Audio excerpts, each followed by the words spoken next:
Рено Мастер. Скъсал се маншона на вътрешно каре. Започна и да трака, затова ще сменим полоските с каретата изцяло. Какво трябва да направим, за да успеем да извадим полоските с каретата? Това е дясна страна, тя е дългата. Тук имаме висящ шлагер, който се маха. Първо трябва да развием централната гайка, която държи карето. Развиваме я, докато гумата все още е тук, за да можем да развием. След това махаме джантата, махаме спирачния апарат и развиваме горния шарнир.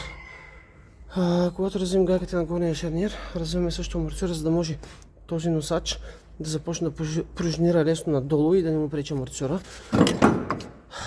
Така, когато направим всичко това, карето в нашия случай излезе лесно. Натискаме надолу цялата главина и изваждаме самото каре. Когато го извадим от самата главина, така, след това има една планка, която държи висящия лагер. Развива се ето тази планка